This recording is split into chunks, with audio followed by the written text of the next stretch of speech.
Ladies and gentlemen, my name is TotalBiscuit. I'm here to ask and answer one simple question. WTF is Dead Space 3? And here we are. You've probably seen the demo about 5 million times, because it's all over the bloody internet. Yeah, pretty much everyone did a video on the demo. I didn't, because the demo was on Xbox, and screw that. Why the hell would I play it?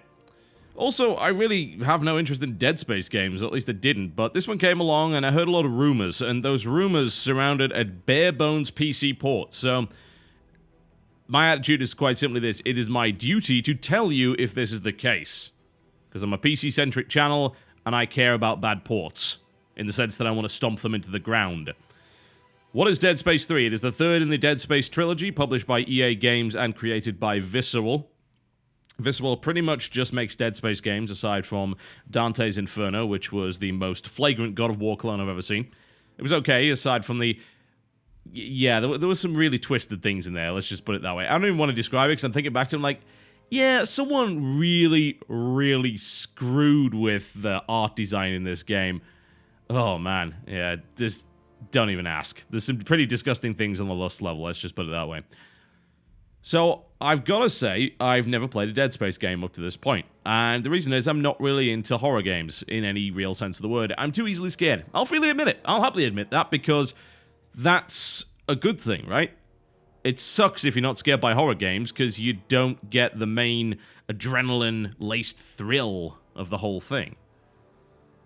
But I'm so scared by it, and I have such an overactive imagination, I'm very nightmare-prone, so any kind of stimulus that causes me to have nightmares, I generally try and avoid, because, you know, I'd actually like to have a good night's sleep so I can work. But Dead Space 3 comes along, and a lot of rumors that the game really isn't exactly horror anymore. It's more survival action, yeah, in the Resident Evil 4 style, and from what I've played so far, that seems to be the case.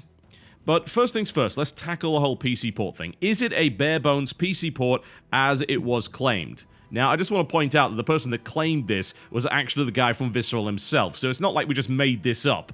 I covered this in Content Patch. The answer is no. No, it's not. Even though they very much claimed that it was. I don't know, maybe it was lost in translation or something like that, but this pretty much has most of the settings that I'm looking for. So we can have a look at some render settings here. As you can see, you can go resolution, go all the way up to 120 Hz. Turn VSync off, because this thing actually locks it to 30 frames per second for some dumb reason. That's going to need to be fixed. It's not supposed to do that.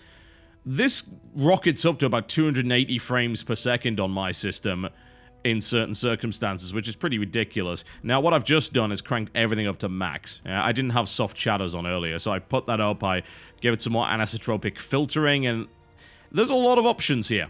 A lot of options. As you can see, blur, screen space reflections, SSAO, depth of field, glow, bloom. There are several kinds of anti-aliasing available for you, including FXA 3.11, FXA-A1, the console variant of it, SMAA. Like, this is actually so complicated that even I don't know which is the best one. So I picked this one. I think it might be SMAA, but there's not really a huge amount of difference. Decals, soft shadows. You can have soft low quality, soft high quality. It's pretty cool. Also, while there isn't an FOV slider, you can actually change that in the config files, which was quite surprising. Most games don't let you do that. So for a third-person game, that's pretty crazy. I wouldn't go too wide with it, of course, because if you really want to play the kind of horror style, then you want a deliberately narrow field of view. But for me, trying to avoid being motion sick, this was a huge deal, so it's good that I can customize that. Other options include fully rebindable keys, as well as customizable mouse sensitivity. As you can see, you can use controllers, but it defaults to mouse and keyboard. It doesn't give you anything stupid like controller prompts or anything like that. But if you prefer to play third-person games with a controller, and I don't necessarily blame you, you can do that. As you can see here, all the controls completely rebindable. There are also a couple of other game-specific options you might want to know about. Aiming, either central or classic. So classic is where you aim via using the dot sights on all the weapons. Central, you get a crosshair in the middle of the screen. Personally, I am kind of liking classic. I tried central for a little while, then I switched to classic, and I'm like, yeah, I like this more. And then you could also turn your tutorials off and things like that if you don't really need them. You're not really going to have to learn too much if you played the previous Dead Space games, from what I can tell, so that's not something you really need to worry about. So yeah, it's kind of solid, actually. Really, really is. Turn subtitles on for your benefit. Alright, so let's get going. Once again, WTF is a first impression series, so take it as such. Solo campaign, co-op campaign, and New Game Plus are available. Co-op campaign is new to the series. allows a second player to come in as a character called Carver. What's really interesting about that is that one player receives hallucinations that the other player doesn't, so there's always some weird stuff and the other player firing at thin air. The whole idea is to try and make a co-op game more tense and scary. Did they succeed? I have no idea, but I will probably try the co-op at some point. Currently, I've been playing single player. Obviously, this game only came out yesterday. New Game Plus also available, of course, which allows you to play with all of your unlocked weapons and items, but of course go up to a higher difficulty level. There are several high difficulty levels available, hardcore mode and things like that. Difficulty-wise, I played on normal and I'm regretting it. And the reason that I'm regretting it is because normal's really, really easy from what I can tell. And it seems to me that it suffers the Bioshock problem. That being, there's way too many resources everywhere, and as long as you even spend a little bit of time looking for them, you're never going to be out of ammo and you're never going to be out of health packs, which, well, in the couple of hours that I've played the game, I'm about 2 to maybe 2.5 hours into it, I haven't died once. So, yeah. Wasn't really all that difficult. Alright, let's continue from last save, shall we? And I'm going to play an optional side mission for you here. This should hopefully allow me to not spoil the plot for any of you that are getting into this. And also notice I'm wearing a weird-looking suit here. This is actually one of the pre-order bonuses, apparently, which is what I got with the code. A lot of the times we get code from devs on launch or whatever, and it includes pre-order stuff, or it's a limited edition or whatever, so it doesn't do anything, it's just cosmetic from what I can tell, but yeah, it's kind of neat looking, I suppose. Speaking of neat looking, it's not an ugly game by any stretch of the imagination, so to say that it was a bare bones console port would kind of be unfair. It definitely looks better on PC than it does on console. Higher resolution for obvious reasons. Alright, so it is Dead Space, and as you can see, I'm pretty much in space. So the whole zero-G mechanic is back in full force. Of course, I wouldn't really know how that operated because I never played the original games, but what I can tell you is it's a hell of a lot of fun to be able to blast around space in a zero-G suit. There aren't really enough really good sci-fi games out, so this actually gives me a Shattered Horizon sort of vibe, even though, you know, it's definitely nowhere near as tense. The sound assets in space are quite nice too. You don't actually hear your gun fully, you only hear the vibration sound and reverberation that you would hear from actually firing it and it shaking through your suit. So that's really, really nice indeed. So you don't get a lot of space sound, which is always something which kind of annoys me. Alright, now weapons-wise, you can use 2 different weapons at any given time. These weapons are actually fully customizable. You build them at benches. And these benches allow you to take parts and raw materials and manufacture weapons, and also basically build them in a modular fashion. So you can even do stuff like underslung weapons. So if you want to have a line gun with an underslung line gun, you can actually do that, which is kind of crazy. I built one earlier using the parts from the DLC weapons, which are stupidly overpowered, by the way. These came with the pre-orders, and you should not use them if you want to sort of maintain the tension of the integrity of the experience. It's not a very good idea. I wouldn't recommend it.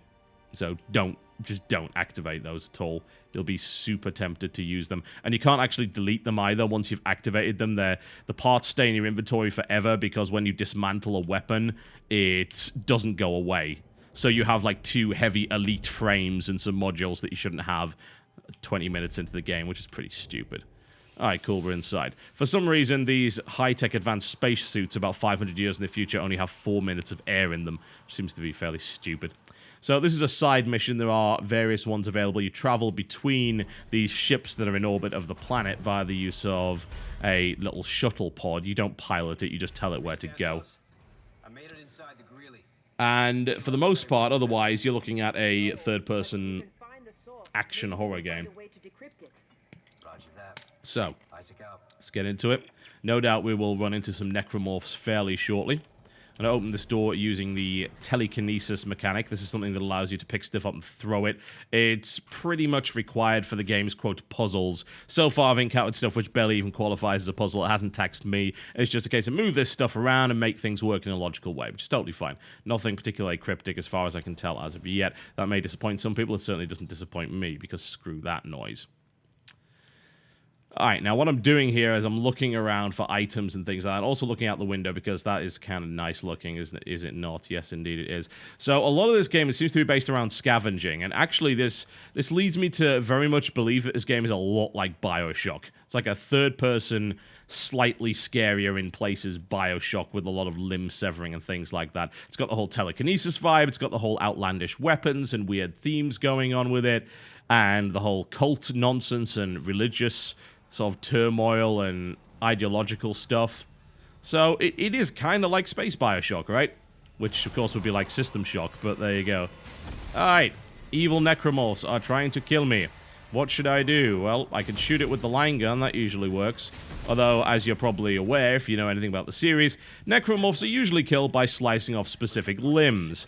Now, for the most part, that's not necessarily true, because if you put enough bullets into most of the necromorphs, they just go down anyway. But it is a super inefficient way of actually killing them. These guys, I don't think they... What the... Just... Bro. So... Yeah, I guess no one told him he was dead because he's having a little bit of a Just Dance 4 session right over here. Oh, well, never mind. I kind of feel sorry for him in a way, but he's got better grooves than I have, and he has no limbs, so I should be embarrassed by that, I suppose. Yeah, you slice off limbs, which is like what most of the game's kind of based on, which is quite nice, because what it does is it leads to some really wacky weapons right out of the gate. Like this thing is... essentially a repurposed industrial nail gun of sorts, but using plasma. Now you can rotate it like that in order to specifically target various limbs, and that kind of precision, while you're being charged down by some horrifying hellbeast from the alien netherworld, is pretty awesome because it generates this really crazy amount of tension in the fights. Now, would I call it scary? No. And that's actually kind of surprising because I'm a really easily scared person when it comes to horror games. It's actually not that scary at all. But it does generate this sort of on-edge feeling. It's atmospheric. And things like the darkness and just the general aesthetic of the game. It's very dirty, it's very grimy. It's got this very hopeless future idea to it, which I love, by the way, because it's totally underused. Everyone's like, oh, it's the future, everything's brilliant. It's like, well, what if it's not? Yeah? And this is what this does very nicely, and of course, that's a concept very much borrowed from Aliens and things like that. But it's still creepy. It's got really, really good sound assets for the most part. Good ambient noise as well as a lot of different shakes. It reminds me of the earlier levels of Doom 3 when you play it with a surround sound system in the dark and when you're really, really easily scared like I am. I'm just sort of creeping around here because I'm absolutely terrified of what might pop out at me. But I'm also scavenging for resources, so that's a nice little element to it, I feel. And the reason is that, you know, I love scavenging for resources in pretty much any game, and I do it like a pack rat, yeah? Some people might say it's detrimental, and maybe it is. Like, is this Dead Space or Storage Wars of the Future, I have to wonder. So, oh, that's a wonderful thing that he left there. Come on, guys. You know, we're not looking for car stereos in someone's shed here. But because it sort of mingles in with the whole survival aspect of the game, then it works pretty well. It also forces you to go off the beaten track into areas where you might get murdered by horrible alien hellbeasts, which is always nice. That's kind of fun. I mean, the game in itself presents a set of levels which are, for the most part, linked together. There are some larger ships where there's some backtracking involved, and then there's some smaller areas. Like, this is pretty much a smaller area. What does this require me to do, I wonder? Have I got to lift it? Have I got to pull it? Have I got to spin it? Have I got to bop it? Who knows? All I know is it's something that my telekinesis can apparently activate, so... It's like, something's probably going to happen here. Do I have to... Oh, okay, I have to spam the F button. There we go. Oh, yes, I've got to spin the generator up or something like that. There we go. Power has been restored to the ship via the standard method of a crankshaft. It's like, I guess things go backwards in the future. It's an interesting idea, isn't it? You go to the future and then there's some things which are curiously archaic, and that actually is really nice. I love it when people do that. It's like the idea that it's a grim, dark future where things are actually decayed rather than advanced. That's such a cool idea. Oh, random orchestra hit. That means that something is about to try and kill me. I'm going to try and slice it at the torso. I haven't quite figured out exactly what the best way to deal with most of these guys is yet. I guess if you're a veteran of the series, you probably know what the best way to... God damn it, I think I took its head off, and that actually doesn't help at all. And I'm dead. Wow, for the first time. Guess that's what happens when I don't commentate and don't use my... Or at least I do commentate and don't use my bloody... yes, my bloody med packs. Like, if I look at my inventory, I have that many med packs, right? I have 13 med packs. It's not really hard when you scavenge all over the place to get that kind of stuff. And I forgot to use it because I was too busy talking to you guys. Anyway. Let's stop talking about aesthetic and start talking about mechanics. So the combat is fairly slow-paced, I would say. You can roll every now and again, but you kind of roll with a little bit of weight to you. Stuff like the line gun is very, very slow to fire, which is kind of sweet. Which way am I going? This should... Thankfully, this can tell me, so I don't easily get lost. Okay. But it's very, very powerful. You've got to line your shots up. I mean, these things actually pass through multiple necromorphs, which is quite nice. I would say that this, whatever this is, I don't even know what it is. It's a thing which shoots stuff. Is much, much more effective in single combat. And I actually upgraded this as well. The crafting system allows for upgrades and all sorts of different stuff like that, so that's always good. Overall tweaking and upgrading of weapons and things is something I always like in pretty much every game. Now, the main problem is, at least with this difficulty level, and I believe that's fixed in other difficulty levels, is that the resources are so plentiful that the whole survival aspect basically goes out of the bloody window. Speaking of going out, look, get back here, you sneaky little... It basically goes out of the window, right? Why? Well, it's pretty simple, because you have like 13 med packs and all the resources and ammunition you could ever possibly need. Like here, it's like, oh, I'm gonna run away from the necromorph, oh god, big, bad, scary necromorph, and... shoot him a couple of times, and oh god, I've run out of ammo with this weapon. There we go. But I know that I've got so many med packs that I can kind of just spam them and get my health back and not really worry too much. Oh, looks like more are coming my way. He's just kind of poking his head out, then going back inside. It's like, oh, I really want to commit to this party. It's like, no, I don't know. I got better things to do, bro. There we go. Took its head off, and I guess that worked that time. I can never quite figure out what each necromorph actually requires for an ultra-efficient kill. And usually it seems like some of these guys, oh, you take the head off? Oh, that doesn't matter at all. But in this case, it kind of does. But yeah, it's this whole lack of resource scarcity that really kind of ruins it. And this is something that I criticized in Bioshock as well. Like, even the hardest difficulty has this as a problem, whereby for some inexplicable reason they decide, oh, you know what would be really cool? You're kind of stuck under the sea trying to survive, and there's ammo around every bloody corner. It's so pointless. And it means that you end up not really having any problems in that respect. I mean, right now, if I have a look at my weapons, I've got a lot of ammunition. Like, that's what, 20 ammo clips. I've got 27 clips of ammo. Now, this time around, they're using this sort of universal ammo system. Now, usually, I always hate universal ammo systems. I really, really do. I actually kind of despise them. And with good reason. Because it ruined Deus Ex. This being the second game, by the way. Invisible War was ruined by having a universal ammo system. Non-universal ammo systems are great because you can deliberately control resource scarcity, so you're kind of shoehorned into using weapons you're not necessarily familiar or comfortable with, which makes for some very interesting combat scenarios and variety within the combat itself. Now, in this game, they don't really seem to prioritize that because everything uses universal ammo. I think the boot uses universal ammo as well. I just load it with the limbs of the fallen comrades and things like that. God, that's just gruesome. Now, what it does have is the fact that all of the clips pretty much sort of load into the same guns, obviously, and they use them at different rates. But when you expend a clip, when you reload a clip, what ends up happening is that you don't actually get the remainder of the ammo back. So you can't just spam reload, otherwise you'll rapidly be out of ammo. You're literally throwing bullets away. Forces you into an interesting situation where you have to have low ammo, which makes it really super tense, which I definitely like that idea. That's pretty cool. But overall, I really dislike the universal ammo system. Alright, use this to balance power between the systems. Basic mathematics! God, that's actually terrifying. Oh, also might want to watch out for kind of blowing my face off with that thing. Alright, well, we'll switch over some power here, which gives you that. I don't want to switch over 90 just yet, because it'll probably explode. Let's give it another 45. There we go. And there's a bit of that. I'm not working this out in my head at all, by the way, if you hadn't already realized. Although I probably should. So that's what, about 195-ish on one side. So it takes us up to about... that would... That's almost there. You'd think, oh, it would be the same. It's actually not the same, because it just wants to be a little bit awkward. So... that gives me lights, but it doesn't give me CPU. I'm going to be stuck in this stupid little thing for a while, aren't I? It's probably best for me to just randomly muck about and just pick different ones until I actually get the right one. There you go. That's... Surely that's enough CPU power, right? Yeah, that will blow it up. Never mind. Man, this fuse box should be absolutely destroyed by now.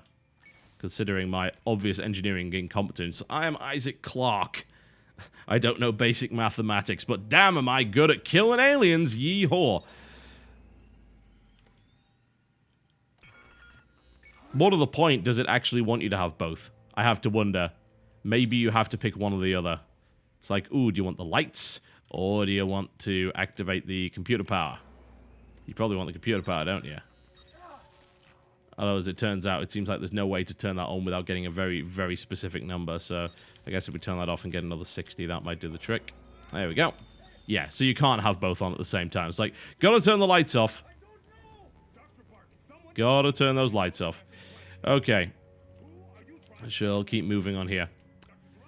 Now, I don't really want to speak to the prequels because the only thing I really know about the prequels is that those games were really bad PC ports. Dead Space 1 in particular was absolutely dreadful. This is the best PC version of a Dead Space game that has ever been out by a country frickin' mile. The PC port is very good, from what I can tell. It is an Origin exclusive, which is going to bother a lot of people. Doesn't really bother me all that much, but there are definitely people that it will bother. No real question about that. Hello. What do we have here? I'm going to take his legs off. There we go. And that's really fun. Like, that actually kind of never gets old. What the hell is that thing? I don't know, but it's not... Wow! It's not very happy to see me, is it? Okay, it's some kind of suicide bombing alien. Hello. I think we'll take the legs off by the looks of it. That seems like a good idea. Or, you know, just splash it through the torso. That works too. Just reload this gun. It does very much encourage you to go back between primary and secondaries. Now, later on, when you can mount multiple guns to the same gun, that you essentially end up having 4 weapons, not 2. So if you think that's restrictive, I wouldn't worry too much. It's entirely possible. In fact, I can show you it right now, because this bench is now currently active and the necromorphs aren't trying to murder me. So... these are some items that I found around the place, at least that one. So if I want to build a weapon, I can build it from parts. So these heavy elite frames are stuff that come with the pre-order weapons. Again, it seems like they're way, way too powerful, and you clearly shouldn't have these at the start. So there's no other way to get them, but let me show you exactly what I mean. So you pick a frame, and then you select an upper tool. So I can have a military engine. I don't even know what that is. Plasma core or Tesla core. So we put a military engine on it. There we go. So it's a gun. There we go. It is a gun. So then after that, you can select your lower tool. I could also have another military engine. It's a double gun. There we go. And then you can customize the tip. So it's like, just the tip is the default tip, Evangelizer Conic Dispersal. Or the Evangelizer Directed Ejection Field, whatever the balls that is. So that basically makes, like, I can have a shotgun with an assault rifle underneath it. Or if I got 2 shotgun tips, I could make a double shotgun. So the default tip gives me a double assault rifle. I can then attach an attachment, assuming that I have one, and then you can upgrade it. And in this case, I can put 8 different upgrade circuits in it. 4 for the upper, 4 for the lower. Reload rate of fire, damage, and clips are essentially the upgrade systems that you have at your disposal. You can craft these using tools. So let's just say I'm done. All right, I'm going to have my stupid-ass double gun here. There we go. So Isaac, being the boss he is going to make that in about 8 or 9 seconds. There we go. And then I can show you what it does. Behold, the most impractical gun anyone has ever made. A double assault rifle. Now, as you can see, you can kind of fire both by alternating between left and middle mouse buttons. I think you can probably hit both at the same time. Yeah, you can't fire both at the same time, but you can alternate between the two. So there you go. This is my silly, like, double carbine thingy. Or you can do other stuff like make a double line gun, or you can even go as far as to have a line gun that allows you to rotate it, because you can have different modules. There's all sorts of different things. If you have a look at the blueprints, you can see these are the kind of things that you can find. I can actually build a shotgun right now. There we go. I'm going to construct this item, because I have what I need to make that. And then I can maybe customize it with something. Like, can I build a shotgun? It depends what kind of frame I've got, I suppose. Maybe you could have a shotgun with something underneath it. But if you have a look at this, there's all sorts of different blueprints that you can find around the place with scavenged parts, which include, I don't even know what that, yeah, it's a chain lightning gun and hydraulic hammer combo, which is pretty fantastic by the sounds of it. A timed line gun mine. A javelin gun. Yeah, there's a lot of, wow, a hydraulic knife and military revolver. I've got to say, of like all the games that I've played over the past few years, I think that Dead Space 3 seems to have some of the best and most interesting and innovative when it comes to the arsenal, which I very much like. I'm sick of using the default guns. I really, really am. So I can also modify, if I had a circuit, for instance, and I can build one if I need one. Now, you can navigate this menu with the mouse, even though the cursor doesn't show up, so don't let that kind of fool you. And you use the raw materials that you find around the place in order to do that. Or, of course, I could modify this weapon. It's like, hey, it actually uses a heavy standard frame there. Can I put a lower tool on it? Yup. Do I want a shotgun with a Tesla core below it? Yep, I do. Do I want something else, like conic dispersal? That's the shotgun. That is the evangelizer shotgun, which, as you can see, has different stats. Or that's the carbine. So I can have that with that below it. And then when I build some attachments, like ammo support, stasis coating, safety guard, all sorts of things like that, then it just becomes this giant doom machine. Yeah. It's kind of ridiculous. Now, this is actually a legit weapon. The reason it's a legit weapon is because that's a heavy standard frame. This is something I already own. The heavy elite frame... Actually, is it? No. Actually, it may not be. I think the heavy elite frame is actually something else. But I don't really know yet. I just want to make sure that I'm using guns that the game is supposed to be giving me right now instead of the ridiculous guns that come with the pre-order bonuses, because that kind of ruins the experience. But I will have a shotgun with an underslung line gun because it sounds hilarious. Yeah, it's pretty safe to say that it is. Although, if I'm going to do that, I'm going to at least replace it with the line gun, right? I'm mucking about with this too much. Anyway, this is definitely one of the better crafting systems that I've seen. The customization is really quite something, and it is fairly impressive, to say the least. There we go. Let's go swap that over. Put it in my safe, and then I can have the little gun, which I have found so effective thus far, and then everything else. Alright, let's continue on, shall we? And we'll talk about the rest of it. So, as I said, I don't really want to speak to the sequels too much, and the prequels, simply because I don't have any experience with them. So this is kind of... This is even less of the Devil May Cry kind of problem, whereby I can't really see it from the perspective of the people that dislike the game or whatever. Some people claim that there's a lot less horror in this than in Dead Space 1. Some people claim, oh, well, you know, Isaac Clarke was great because he was just an inexperienced engineer in Dead Space 1, that made it great. The thing is, like, this guy sees some shit, right? He has been through a lot. So it's unsurprising that he's far less fazed by these creatures now, considering he's been experiencing them over and over again for however bloody long, right? Oh, this doesn't look good at all. Let's get out my big stompy gun. Fully reload this thing. There we go. I'm sorry, I have a shotgun and what appears to be an electric crossbow attached to it. How freaking cool is that? Oh, something's gonna eat me. The question is, from where? Where is the thing that's gonna eat me? Okay, he's there. Here you go. I have a shotgun. Wow, turns out that's a pretty good weapon. Wow, turns out he's still getting up.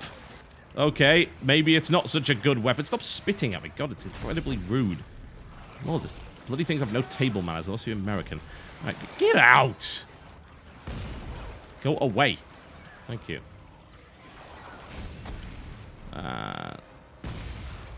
Yeah, this is quite beastly. I love the fact it's like, oh, you know what you need? 7 dot sights. You can actually get more like 10. You put a line gun on a line gun, you get 10 dot sights. It's bloody hilarious. There we go. Stomp that to get some ammo. Oh, there is... Oh, God, hang on, hang on. Just... They keep interrupting my commentary. It's almost like they don't like it or something. Must be PewDiePie fans. Alright, there we go. Nice. So there's this mechanic which involves stomping stuff, and whenever you stomp something on the ground, it almost always gives you an item. So you've got to go around stomping everything. Friends, foes, doesn't matter. Oh, the dead body of your recently deceased relative who you loved very much and essentially helped you develop as a man throughout your childhood, stomp it because it might have some ammo in it. It seems great at the start and then it rapidly gets old. I absolutely hate it. Why can't you just give me the item? It's like, just have it drop next to the corpse. It doesn't make any sense that I've got to stomp it and suddenly ammo comes out. It's not a bloody vending machine. What the hell's going on with that? That's really, really weird. I think that the difficulty level, at least default, is probably going to piss some people off if they are fans and veterans of the series, but there are, I think, 4 difficulty levels available by default, which is nice, yeah? There's 1 or 2 unlockable New Game Plus kind of things afterwards, but it seems like normal is far, far too easy, and I'm going to restart the game on hard, I think. And the reason I'm going to do that is because scarce resources is something that I really love. I love the atmosphere of a game that does that. Resource conservation and scavenging is something I really enjoy, and I just don't want the game to fall into the whole Bioshock syndrome of, oh, this could have been way more terrifying than it actually is, and they made a dumb design decision just to make the game too bloody easy. Would it be because to attract new fans, or whether they just got their balance wrong? I really, really don't know. Now, speaking of balance, there is something we should probably speak to. And that is, and I can't see them through here. Never mind, I'll have to go back to the bench to really show them to you. But let's talk about the microtransactions. So, the game launched with a lot of microtransactions available, and there were little packs here and there. Stuff like this suit is available as a microtransaction. Some of those weapons are available as microtransactions. They came free as pre-order items, but they're selling for like $5, which is not particularly good. Now, there's also some cool stuff that they're selling, like the ability to get a new voice pack for your salvage droids so that they sound super sarcastic. It's like, that's kind of cool. I like that idea. There you go, limbs off. This is a great gun. That's a cool idea. You know, I'm okay with you selling that. That's some dumb thing that your sound team did while everyone else was trying to finish the game. That's cool. What I'm not cool with is the whole ability to boost your resource game and essentially buy resources within the game. This is dumb. This is pay to cheat. It's like, why would you... What?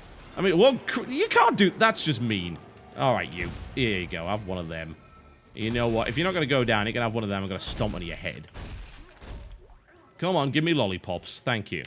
Somatic gel. I guess that's close enough to lollipops. Maybe if I freeze it, it might be tasty. It's kind of like Bonjela. Everyone loved that stuff, right? Delicious.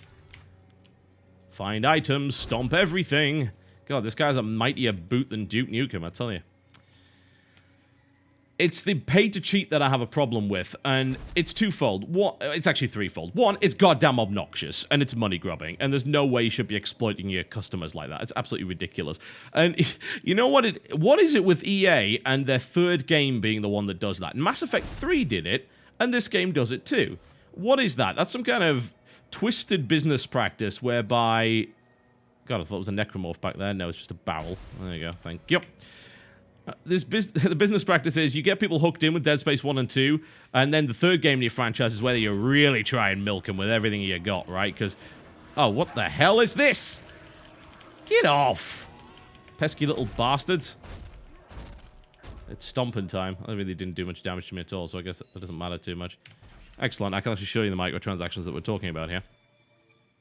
It's like, come on, it's unreasonable to exploit your franchise fans that way. It really, really is. So I'm pressing T to go to downloadable content here, and this is what's available. Someone said there was like 11 content packs. There isn't. There's like 1, 2, 3, 4, 5, 6, 7 pieces of DLC. Bot capacity upgrade. This is an example of what I'm talking about here. Each scavenger bot it doubles the amount of resources that you get. $5, pay to cheat. Why do you want to do that? Cheats used to be free. They used to be codes. And they used to be fun as well. This, you know, the funny thing is, like, something like this would be probably have ended up being a cheat code. This I'm okay with. Bot personality pack. Having basically your bots be highly sarcastic in combat situations. You want to charge me for something that silly? Fine. I'd prefer if it was an unlockable cheat code, but I don't really mind so much. This isn't actually a content pack at all, it's just all of these put together. Yeah? The bot accelerator, same thing, decreases harvesting time for the scavenger bots. Sharpshooter pack. This contains a suit, which, yeah, it's also got the weapon there, as you can see. Tundra Recon pack, same thing. And the Marauder pack is pretty much the same thing too. Again, these were pretty much pre-order bonuses. This stuff shouldn't be in there. This definitely shouldn't be. Now, the main reason, if you want a main reason for why this shouldn't be here, rather than, oh, it's exploitative, try this on for size. When you put that into your game, it's business practice dangerously meddling with game mechanics, balance, pacing, and overall game design. That should never happen. You want to know why? Because you end up in a situation where they deliberately decrease the amount of resources that you get in order to encourage you to buy stuff. So they're screwing with the game balance in order to make you buy things. I cannot speak to whether or not this game does this. From what I can tell at the early stages, it doesn't, but it could. And if you introduce that element into your game, then you're going to also introduce that element of doubt into your player base. You don't want to do that. It's stupidly exploitative, and it needs to go. This stuff should not be there at all. Also, there's DLC for this game, a level pack apparently coming in March. It's like, wow, that was quick. So, you developed this in a month? Probably not. The chances are they started developing this way before the game came out, so, once again, wasted time, and arguably even something that they sliced off to sell you later, which I absolutely hate. Alright, I think I'm good. Yeah, I've still got plenty of med packs. I have 39 ammo clips, for God's sake. It's like, God. Yeah. I don't need to conserve resources on normal mode. Absolutely not. Play this on a harder difficulty. Do yourself a favor. But what do I actually think of the game? Like, business models and things like that. You can talk about that all you damn well please. What do I actually think of the game? This is from the perspective of someone that's never played a Dead Space game before. This is good. I am having a lot of fun with this. As a survival action game, a really cool atmospheric game with some really interesting weapons and kind of unique enemies, I am kind of loving this. And it almost makes me regret not playing the original ones, but I know for a fact I would have hated them because there's way, way too much nonsense going on with the whole horror aspect of things. They seem to have not so much done away with it, but just the way that the game is designed is quite clearly like not really a horror game anymore. There's occasional tension and a few jump scares here and there, but I'm not really oppressed by the environment to the point where I'm thinking, oh god, what's happening? Oh god, this is terrible, blah, blah, blah, blah, blah. That's not really happening. Oh, that sounded like a pretty bad idea. Oh, zero gravity, okay. Well, no, there seems to be some kind of jump pads over there, so I guess we'll go close to those and see what's going on there. The overall combat, the design of the game, the aesthetic of it, voice acting, sound quality, gunplay, everything, crafting as well, of course. Everything that I can kind of think of in this respect is pretty much top-notch.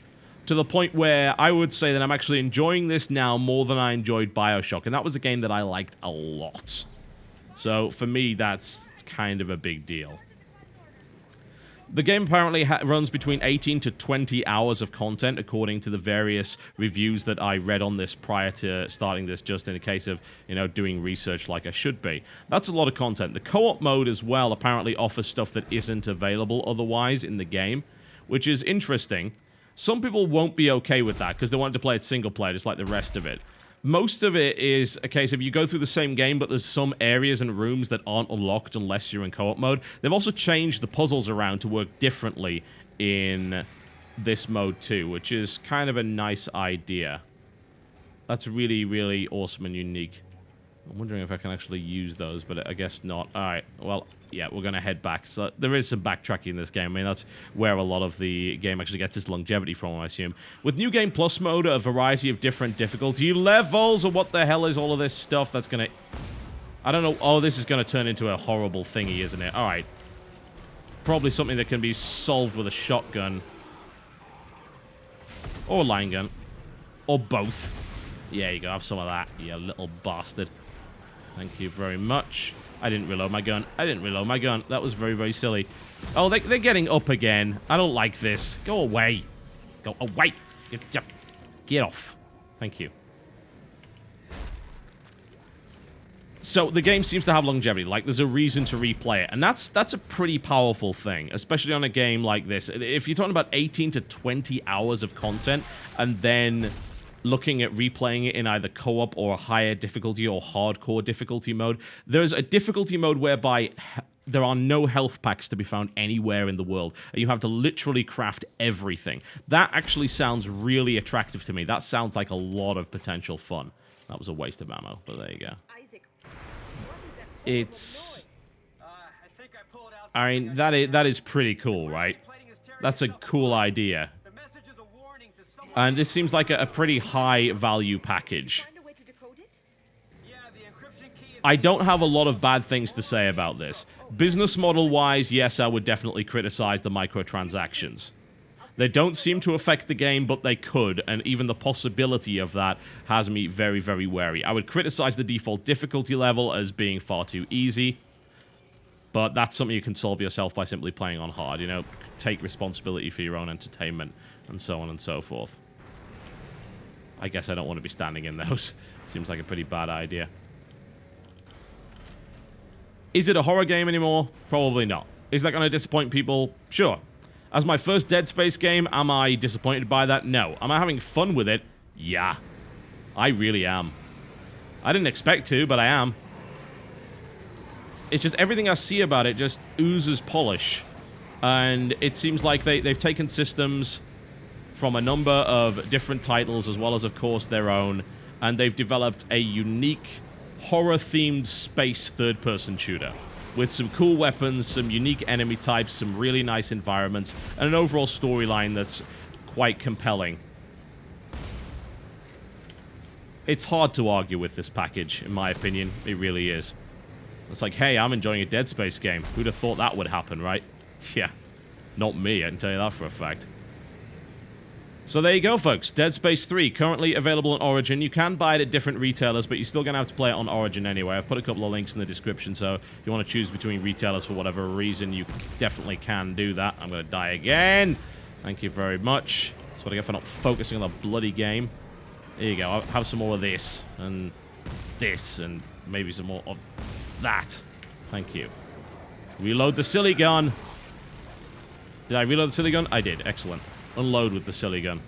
Fantastic. It doesn't get old taking necromorphs apart, from what I can tell. It's a lot of fun, even though it does get kind of old stomping their corpses, but hey, there you go. Dead Space 3, folks, available on 360, PlayStation 3, and PC on Origin, as well as some other digital distribution platforms, but you will have to play it on Origin regardless. And based on my first impressions, I'm liking it. I'm going to play more of it, and I'm probably going to restart on a harder difficulty level, because I think that's going to benefit the game in pretty much every way. And something screeching at me is going to explode, isn't it? Oh.